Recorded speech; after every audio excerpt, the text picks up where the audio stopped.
तो क्या हाल है बच्चों? जुकाम हो रही है, तबीयत खराब हो रही है मेरी। चैप्टर नंबर 3 लेक्चर नंबर 2 इसको डिस्कस कर लेते हैं। इस चैप्टर में क्या है, एक्चुअल में कुछ इंपॉर्टेंट कॉन्सेप्ट है और मज़ेदार तो है ही भाई चैप्टर, मसाले के साथ इसको पढ़ेंगे। आज का टॉपिक जो है वो हमारा है ओम्स लॉ। रेजिस्टेंस किसको बोलते हैं, ओम्स लॉ पढ़ेंगे। और साथ में फैक्टर ऐसे कौन कौन से हैं जो रेजिस्टेंस को प्रभावित कर सकते हैं। तो चलिए जल्दी से स्टार्ट करते हैं। सबसे पहला टॉपिक अपना आज का क्या है भाई, क्या है बताओ? पहला है Ohm's law. What is Ohm's law? बहुत पढ़ लगा हो ना आपने, क्या है बताओ, क्या है ओम्स लॉ? चलो मैं बता देता हूँ, आप लोग क्या बताएंगे, आप लोग तो सिर्फ मेरी बात सुनेंगे। ओम्स लॉ क्या होता है कि क्या कहता है? इसके लिए पहली बात कुछ कंडीशन फिक्स है। इसने क्या रखा, if the physical condition of the wire does not change, है ना? क्या है? इफ द फिजिकल, पहले लिख देता हूं, physical condition of the wire does not change. अगर फिजिकल कंडीशन चेंज ना हो देन इसके बाद जो लिख रहा हूं ये और ज्यादा important, then current flowing in the conductor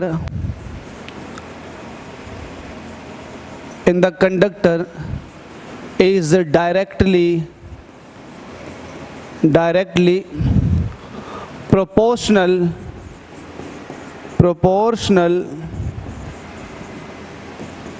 to the potential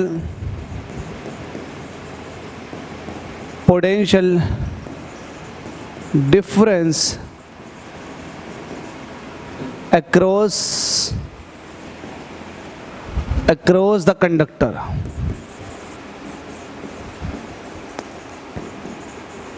भाई लोगों उसकी बात पूरी हो गई। मैं बना के दिखा देता हूँ। सपोज दैट आपके पास एक कोई वायर है, इस पर आपने पोटेंशियल डिफरेंस लगा रखा है।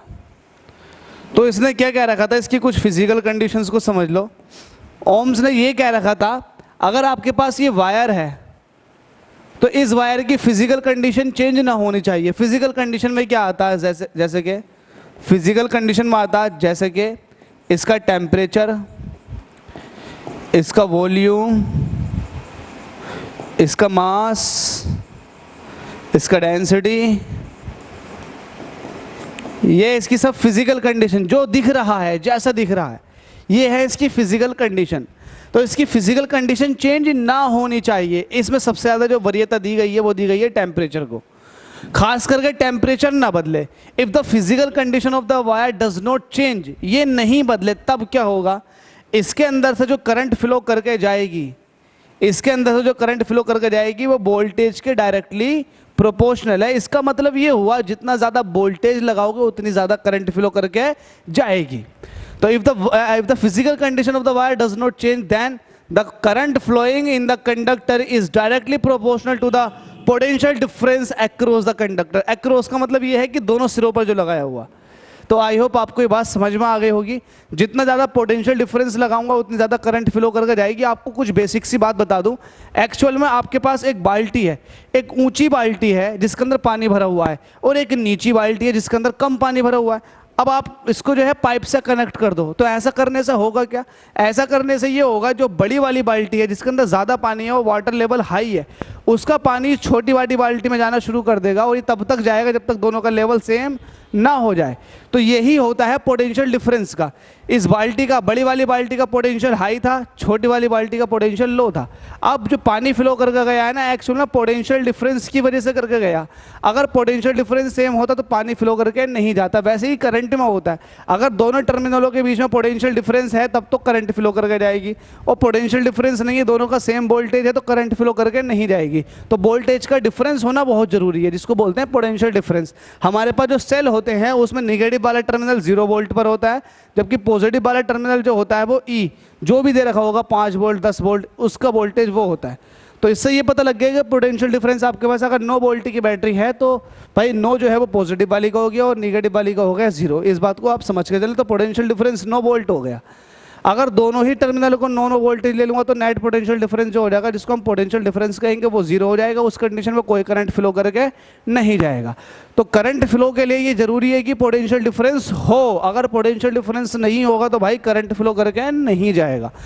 तो वही वाली बात थी भाई, पोटेंशियल डिफरेंस लगा हुआ है सिरों पर तो करंट फ्लो करके गई है। तो करंट किसकी वजह से आई? करंट आई है पोटेंशियल डिफरेंस की वजह से। अगर पोटेंशियल डिफरेंस ना होता तो करंट भी नहीं आती। पोटेंशियल डिफरेंस है तभी तो करंट फ्लो कर गई है। इसका मतलब करंट जो डिपेंड कर रही है वो किस पर डिपेंड कर रही है? पोटेंशियल डिफरेंस पे। तो V directly proportional to I। इस प्रोपोर्शनैलिटी के साइन को हटाओगे तो एक कांस्टेंट आ जाएगा। उस कांस्टेंट को क्या बोलते हैं? देखो पता लगेगा। इस प्रोपोर्शनैलिटी के साइन को हटा दिया, एक कांस्टेंट आ गया R, और वो I ऐसे ही रहेगा। R जो है एक्चुअल में ये एक कांस्टेंट है। R is a constant, R is a constant which is called resistance of wire, resistance of wire। भाई R एक कांस्टेंट है, इस कांस्टेंट को ही हम रेजिस्टेंस कहते हैं। किसका? वायर का। अब ये वायर का रेजिस्टेंस है, ठीक है भाई, ये वाली बात आपको पता चल चुकी है। तो V इज इक्वल टू आपके पास फॉर्मूला क्या आ चुका है? I R। यहाँ से जब R निकालोगे तो ये हो जाएगा V अपॉन I, ठीक है भाई। अब यहाँ पर R का अगर यूनिट निकालोगे तो R क्या होता है? ओम। देखो R का जो यूनिट होता है वो होता है वोल्ट पर एम्पियर, जिसको हम ओम भी कहते हैं, जिसका सिंबल जो है कुछ इस तरह से होता है। आई होप आपको समझ में आ गया होगा।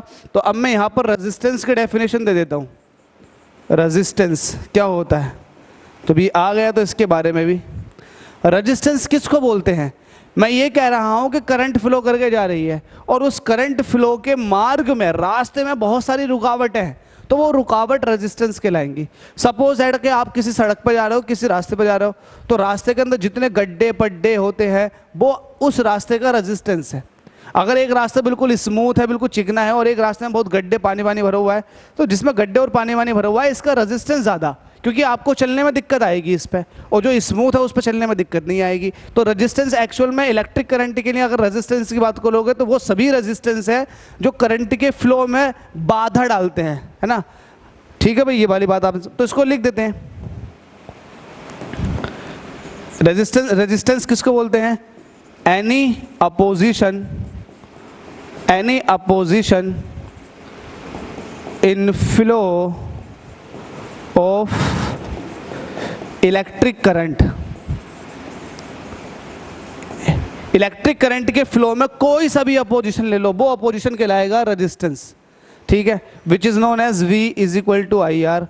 यहां से निकालोगे तो R इज इक्वल टू आ जाएगा आपके पास V अपॉन I, है ना। अब यहां अगर मैं इसको कह दो ओम, जिसको आप सिंबल इससे दिखाओगे, ठीक है भाई। अब मैं यहां पर 1 ओम के डेफिनेशन निकालना चाहूंगा, तो लिखो यहां को डिफाइन 1 ओम। डिफाइन 1 ओम। 1 ओम को कैसे डिफाइन करोगे?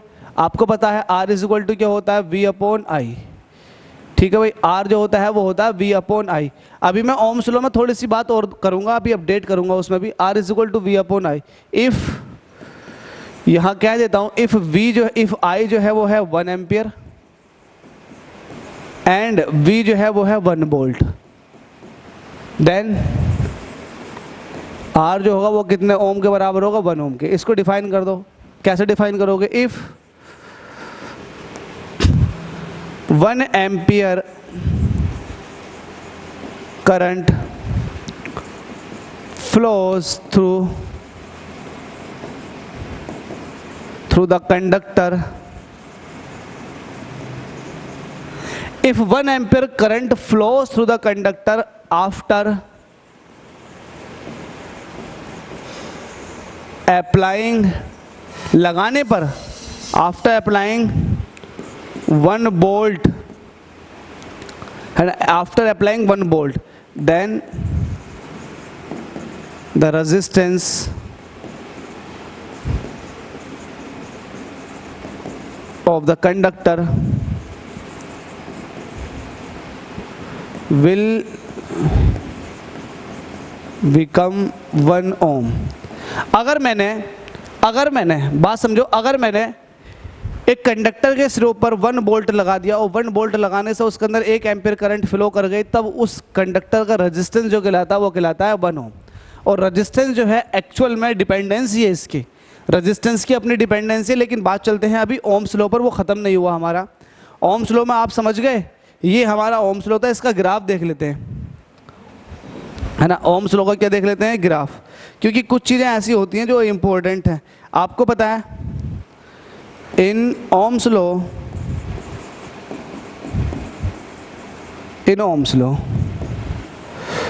जो आर होता है वो क्या होता है, V अपॉन आई, वोल्टेज और करंट का रेशो। अगर मैं एक एक्सिस पर वोल्टेज ले लूँ और एक एक्सिस पर करंट ले लूँ, तो इसका मतलब ये हुआ, इसको सही करके ले लो, एक काम कर लेते हैं, आप सही करके इसको समझ लो। ऐसे समझ लो कि मैंने इसको V ले लिया और इसको ले लिया I, क्योंकि आपको पता है V is equal to I R होता है। If V is equal to I R, आपको पता है कि अगर मैं इसे एक लाइन के इक्वेशन से दिखाऊं तो y is equal to M X की फॉर्म में दिखा सकता हूं। अगर आपने I को ले रखा है x एक्सिस पर और V को ले रखा y एक्सिस पर, तो इसका मतलब ये है कि यहाँ से m जो होगा वो किसको रिप्रेजेंट करेगा, r को। और m आपको पता है स्लोप होती है, क्या होती है, स्लोप। ये स्लोप जो है ना, इसको थीटा कह दो, ये स्लोप जो है ये बताता है किसको, r को। इसका मतलब ये हुआ कि ये जो है V और I के बीच में relation V is equal to I R, ये एक लाइन के इक्वेशन को बताता, और वो लाइन जो ओरिजिन से पास होकर जाती है, कहाँ से पास होकर जाती है, ओरिजिन से। पहचान है, अगर V की वैल्यू रखोगे 0 तो I की वैल्यू ऑटोमेटिक 0 निकल कर आ जाएगी, अगर I की वैल्यू 0 रखोगे तो V की वैल्यू ऑटोमेटिक 0 निकल कर आ जाएगी। तो इससे ये पता लग रहा है कि एक स्ट्रेट लाइन है, V और I के बीच में ग्राफ जो प्लॉट किया गया वो एक स्ट्रेट लाइन है जो हमेशा ओरिजिन से पास होकर के जाएगी। अच्छा, इस पे अगर मैं कोई 2 पॉइंट ले लूँ, सपोज दैट एक पॉइंट मैंने यहाँ पर ले लिया, एक पॉइंट मैंने यहाँ पर ले लिया, ठीक है, इसको कहा मैंने A, इसको कहा मैंने B, तो हर एक पॉइंट पे इस लाइन के हर एक पॉइंट पे कहीं पर भी अगर मैं वैल्यू निकालना चाहूँगा तो वो वैल्यू निकल कर आएगी रेजिस्टेंस की, क्योंकि रेजिस्टेंस जो है वो V अपॉन I का स्लोप है। अगर मैं VA की बात करता हूँ तो इसे यहाँ से एक काम कर लो, अगर मैं A पॉइंट की बात करता हूँ तो मैं यहाँ कहूँगा RA, ये हो जाएगा VA अपॉन IA। सिमिलरली अगर मैं RB की बात करूँगा तो ये हो जाएगा VB अपॉन IB। तो गाइज ये हमेशा रेशो फिक्स होता है, तो जिससे ये पता लगता है कि RA की वैल्यू जो है वो RB के हमेशा बराबर है। तो इस स्लोप पर कोई सा भी पॉइंट ले लो, कोई सा भी जिसका आपका मन करेगा, तो भाई वो पॉइंट हमेशा रेजिस्टेंस की वैल्यू को बता करके जाएगा। ये हमेशा एक स्ट्रेट लाइन होती है जो ओरिजिन से पास होती है। मैंने आपको रेजिस्टेंस की डेफिनेशन बता दी, 1 ओम रेजिस्टेंस के बारे में भी बता दिया। तो हमारा ओम्स लॉ कंप्लीट हो जाता है। ओम्स लॉ के अंदर इतना ही है, इंपॉर्टेंट है, बात को ध्यान रखना, क्योंकि इसको मैं यूज़ करके दिखाऊंगा और इसको पर कम से कम 250 न्यूमेरिकल है, मज़ा आ जाएगा भाई साहब आपको। अब बात करते हैं भाई ऐसे कौन कौन से फैक्टर हैं जिनकी वजह से रेजिस्टेंस जो है वो प्रभावित हो सकता है। ऐसे कौन कौन से फैक्टर हैं, तो पहला यहां को लिख देता हूं, factor affecting resistance of the wire. ऐसे कौन से फैक्टर है, factor affecting resistance of the wire, ऐसे कौन से फैक्टर हैं जो वायर के रेजिस्टेंस पर अफेक्ट डाल सकते हैं। पहला आता है लेंथ ऑफ द वायर, दूसरे का colour change, area of cross section of the wire, ये भी फर्क डाल देता है। तीसरा नेचर ऑफ द मटेरियल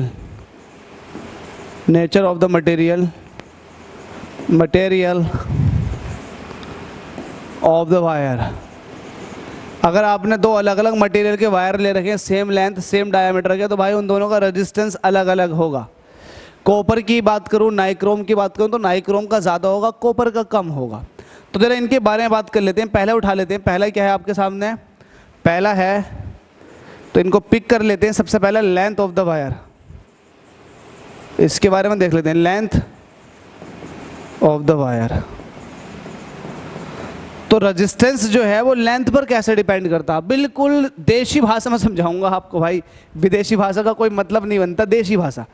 मैं ये कह रहा हूँ मेरे लाल, मेरा बच्चा, आपको एक छोटा रास्ता ट्रैवल करना है तो आप बड़ी खुशी खुशी चले जाओगे, ठीक है। मैं कहूँगा अब आप जो है ना 500 मीटर चलो, तो अब आपको छोटे रास्ते में तो कम रुकावट आई होंगी, लेकिन अब स्ट्रेट में उसी रास्ते में आपको 500 मीटर जाना, तो आपकी रुकावटें बढ़ गई होंगी।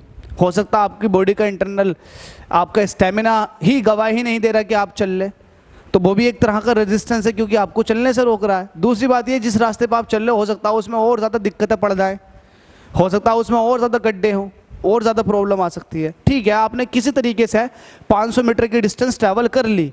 अब मैं आपसे कहूँ कि भाई अब जो है तू 10 किलोमीटर जा, तो भाई आप कहोगे भाई बस तू रहने दे भाई, तू ही चला जा, मैं नहीं जा रहा, तू जा। तो ये वाली बात आ गई।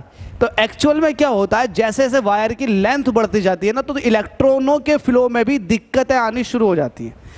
तो इसका मतलब ये हुआ कि रेजिस्टेंस जो है वो लेंथ पर डिपेंड करता है, जितनी ज़्यादा लेंथ उतना ज़्यादा रेजिस्टेंस। तो सीधा सीधा कह सकते हैं, इफ इसमें कह दिया लेंथ ऑफ द वायर, तो यहां लिख दूंगा मैं greater the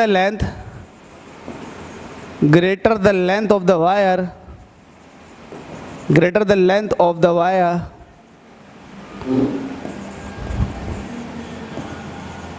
greater the resistance, greater the resistance। बात समझ गए? जितना ज़्यादा बात समझो आप, जितनी ज़्यादा लंबाई बढ़ती चली जाएगी, लेंथ जितनी ज़्यादा होगी उतना ज़्यादा रेजिस्टेंस होगा। तो इसका मतलब ये है resistance of wire directly proportional to the length of the wire. Equation number 1। I hope आपको दिख भी रहा है और समझ में भी आ रहा है। सेकंड थिंग इज क्या है भाई, दूसरा क्या है, दूसरा आपके सामने था कि area of the cross section of the wire, area of the cross section of the wire लिख दो, area of the cross section of the wire. देखो कैसे, देखो भाई कैसे, मैं आपसे कह रहा हूं कि एक छोटी सी पतली सी वायर है, एक कह रहा हूं कि एक मोटी सी चौड़ी सी वायर है, ठीक है भाई। दोनों के बीच में आपने 5 वोल्ट की बैटरी अटैच कर दी, 5 वोल्ट की बैटरी अटैच कर दी। मैं आपसे ही पूछ रहा हूं, बताओ किसमें इलेक्ट्रॉनों का फ्लो आसानी से होगा, इलेक्ट्रॉन किसमें अच्छे से फ्लो करेंगे, यहाँ सब में इलेक्ट्रॉन भरे हुए हैं, बताओ किसमें अच्छे से फ्लो करके जाएंगे। तो आप कहोगे इलेक्ट्रॉनों का जो फ्लो होगा वो मोटे तार में आसानी से हो जाएगा, पतले तार में जो है अच्छे से नहीं होगा।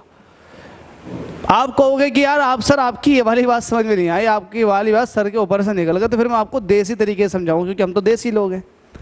मैं आपसे कह रहा हूं कि एक बहुत छोटा रास्ता, उसमें आप जाओ तो आप फंसते हुए निकलोगे उसके अंदर से। हो सकता है आपको टाइम बहुत लग जाए, लेकिन हिम्मत करके आप निकल गए। मैं कह रहा हूं कि अब रास्ता और छोटा हो गया, तो आप कहोगे भैया तू चला जा, मेरे बस की बात ना, मैं नहीं जाऊंगा। तो फिर इस चीज को नोट करो आप कि रास्ता छोटा होता चला गया, आपके बस की बात नहीं, आप नहीं जा पाए। अब इसके बिसाइड मैं कह देता हूं कि रास्ता बहुत चौड़ा हो गया और बहुत चिकना रास्ता है, तो आप खुल के जाओगे। तो इन दोनों बातों से क्या निष्कर्ष निकल रहा, इलेक्ट्रॉन की नजरिए से देखिए, आप बन जाओ इलेक्ट्रॉन और रास्ता बन जाए कंडक्टर, तो इसमें क्या होगा, जो रास्ता था वो एज ए क्रॉस सेक्शन बन गया, एक बड़ा सा क्रॉस सेक्शन है, और इलेक्ट्रॉन जो है बड़े से क्रॉस सेक्शन में आसानी से निकल रहा है, लेकिन छोटे से क्रॉस सेक्शन में से इलेक्ट्रॉनों को निकलने में दिक्कतें पड़ रही हैं। भाई यही होता है, जब एरिया बढ़ जाता है ना तो प्रॉब्लम्स कम हो जाती हैं, दिक्कतें कम आती हैं, रेजिस्टेंस कम लगता है। और लेकिन एरिया अगर छोटा हो गया तो फिर रेजिस्टेंस क्या लगेगा, छोटा होगा। अब छोटी सी चीज़ है उसमें बड़ी सी चीज़ डालोगे तो वो कहाँ चली जाएगी, समझने वाली बात है। ठीक है भाई, तो इसको आप क्या कह सकते हो, इसको आप कह सकते हो ऐसे, if area of the conductor increases, अगर एरिया इंक्रीज कर रहा है, if area of the conductor increases then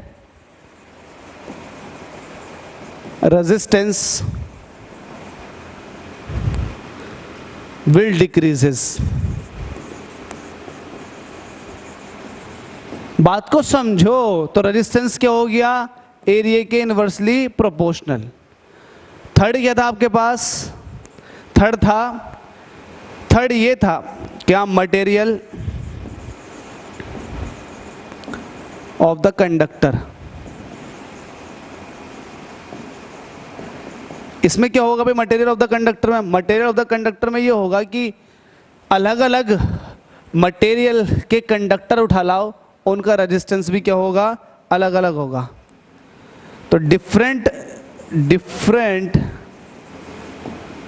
materials conductor offered, different materials conductor of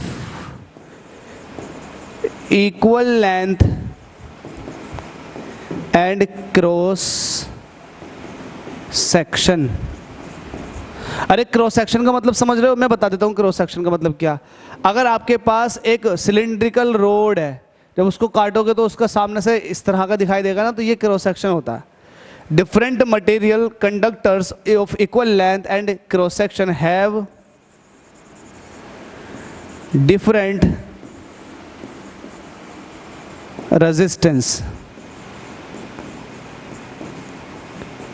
ठीक है भाई, जैसे कि अगर कॉपर की बात करो और नाइक्रोम की बात करो, इक्वल लेंथ का कॉपर और नाइक्रोम ले लोगे तो भाई नाइक्रोम का जो वायर है 60 गुना ज्यादा रेजिस्टेंस ऑफर करता है एज कंपेयर टू कॉपर।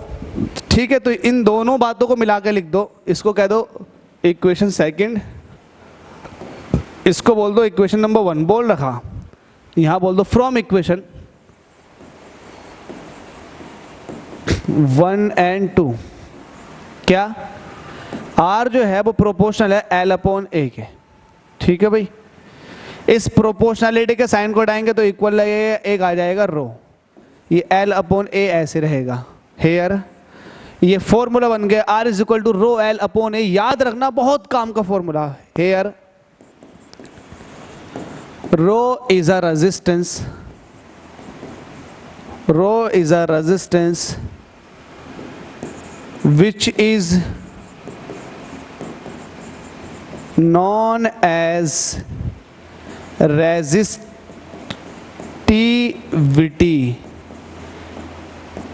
ये रो जो है एक रेजिस्टेंस है जिसको हम बोलते हैं रेजिस्टिविटी, और ओ आर और स्पेसिफिक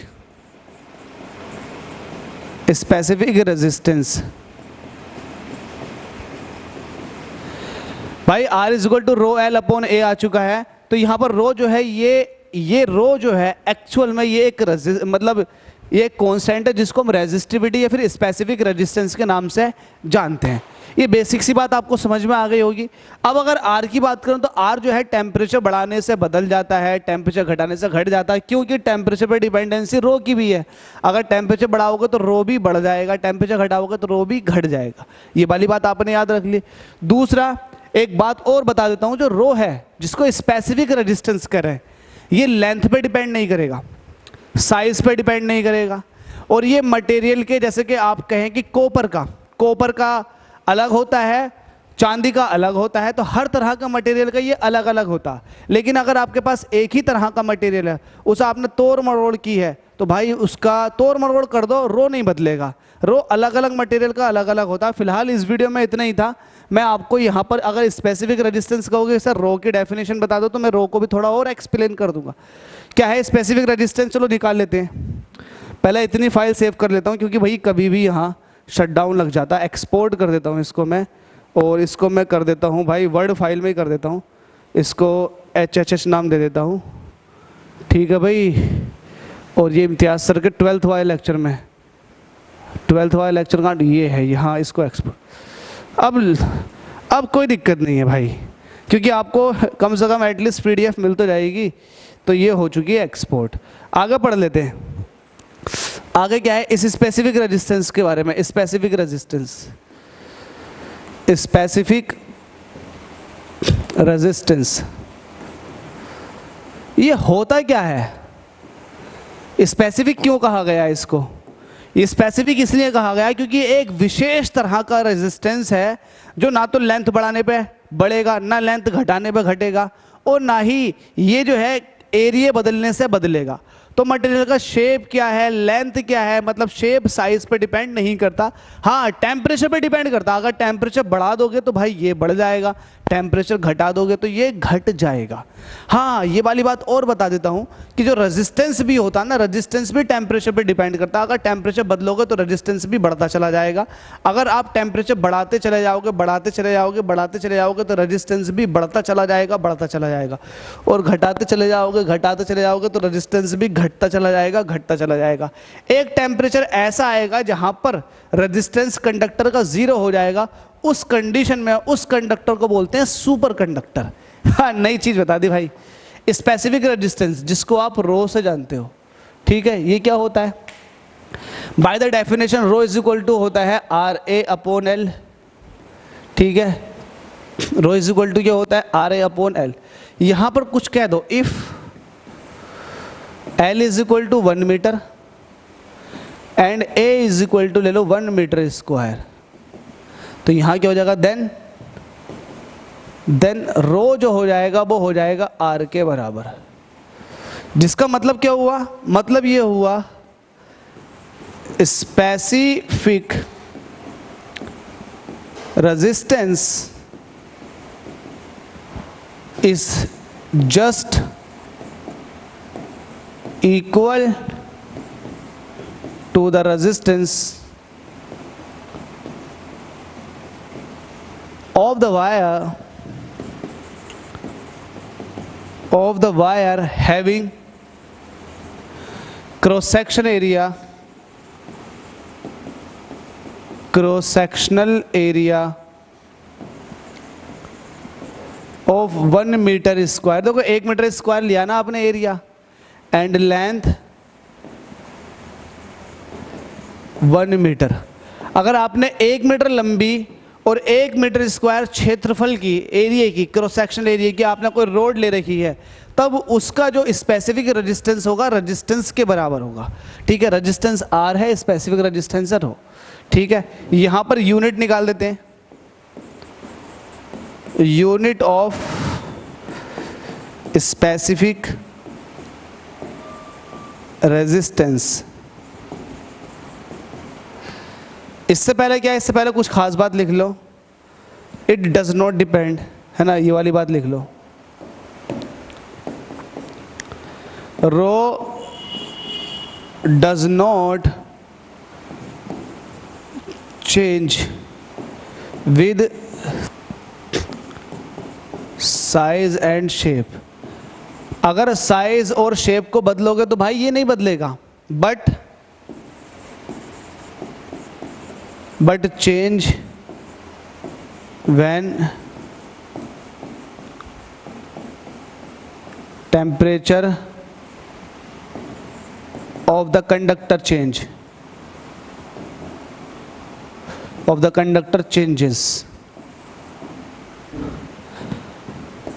रो जो होता है डिफरेंट होता है,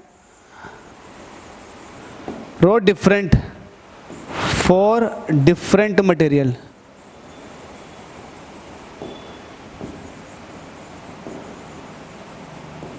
अलग अलग मटेरियल का रो क्या होता है भाई? अलग अलग होता है। और एक ही तरह के मटेरियल का रो जो होता है वो एक ही होता है, चाहे उसकी आप लंबाई बढ़ाओ, चौड़ाई बढ़ाओ, सब कुछ करते रहो, टेम्परेचर के अलावा कुछ भी करते रहो, रो नहीं बदलेगा। ये वाली बात हो गई। अब यहां से यूनिट निकाल लेते हैं। Unit of rho, as we know rho is equal to होता है RA/L। तो रो का निकालना चाहे, R का क्या होता है? ओम, A का क्या होता है? मीटर स्क्वायर, लेंथ का क्या हो जाएगा? मीटर। 1 मीटर से 1 मीटर कट जाएगा, तो इसका जो यूनिट हो जाएगा वो हो जाएगा ओम मीटर। भाई कैमरा रुक गया था, तो ये हमारे पास रो का क्या आ जाता है, ओम मीटर। ठीक है, ओम मीटर इसका ये यूनिट हो गया। ठीक है, ये वाली बात आप थोड़ी सी याद रख लेना। इसमें एक चीज़ और होती है, वो क्या होती है, रेजिस्टेंस के रेसिप्रोकल को बोलते हैं कंडक्टेंस। रेजिस्टेंस के रेसिप्रोकल को बोलेंगे कंडक्टेंस, जबकि स्पेसिफिक रेजिस्टेंस के रेसिप्रोकल को बोलते हैं कंडक्टिविटी। ये वाली बात याद रख लेना। तो ये कंडक्टिविटी है, कंडक्टिविटी जिसको आप सिग्मा कह रहे हो, ये 1 रेजिस्टिविटी होता है, रेजिस्टिविटी। ये कहीं ना कहीं आपको जरूर फ़ायदा पहुंचाएगा। कंडक्टिविटी क्या होता है, 1 रेजिस्टिविटी। एक बार कैमरे में देखा हूँ कि भाई सब कुछ दिख रहा ना, दिख रहा, हाँ भाई कोने तक दिख रहा है भाई, सब बिल्कुल क्लीन दिख रहा है। तो कंडक्टिविटी जो होती है वो 1 रेजिस्टिविटी होती है, जबकि कंडक्टेंस जो होता है वो 1 रेजिस्टेंस के बराबर होता है। इस तरह से अगर मैं कंडक्टिविटी की यूनिट निकालूंगा, यूनिट ऑफ सिग्मा, तो ये क्या हो जाएगी, 1 ओम, 1 ओम इनवर्स और मीटर इनवर्स, है ना। तो इसको क्या बोलेंगे, ओम मीटर। तो ये हो जाएगा ओम इनवर्स मीटर इनवर्स। जैसे कि यहाँ पर अगर आप निकालोगे इसका होता है ओम, जबकि इसका जो हो जाएगा आर का तो होता है ओम, लेकिन जब जी का निकालते हैं तो जी का आता है मोह, MHO, मोह, क्योंकि इस पूरे का तो मोह है, क्योंकि आर का क्या था, ओम था, तो 1/r का क्या हो जाएगा, मोह, या फिर ओम इनवर्स, या फिर ओम इनवर्स। ठीक है, तो जी का क्या हो गया, जी का हो गया ओम इनवर्स या फिर मोह। ये सब साइड से बताइए, काम के लिए बातें हैं भाई, देख लेना। तो ये कभी कभी पूछ लिए जाते हैं, इसलिए बताना जरूरी पड़ गया। तो आज की वीडियो में इतना ही काफ़ी है भाई। अब नेक्स्ट लेक्चर में पढ़ेंगे, हम क्या पढ़ेंगे नेक्स्ट लेक्चर में बता देता हूँ आपको। हमारे पास करंट डेंसिटी है, ड्रिफ्ट वेलोसिटी है ना। ये ड्रिफ्ट वेलोसिटी जितने भी है इसको पढ़ेंगे, और ड्रिफ्ट वेलोसिटी बहुत इंपॉर्टेंट है। I=NE/ABD ये रिलेशनशिप इस्टेब्लिश करेंगे, बेसिक जानेंगे, और करंट डेंसिटी वेक्टर क्वांटिटी है, इसके बारे में डिटेल डिस्कशन करेंगे मज़े के साथ। तब तक के लिए भाई जय हिंद और जय भारत, जीते रहो।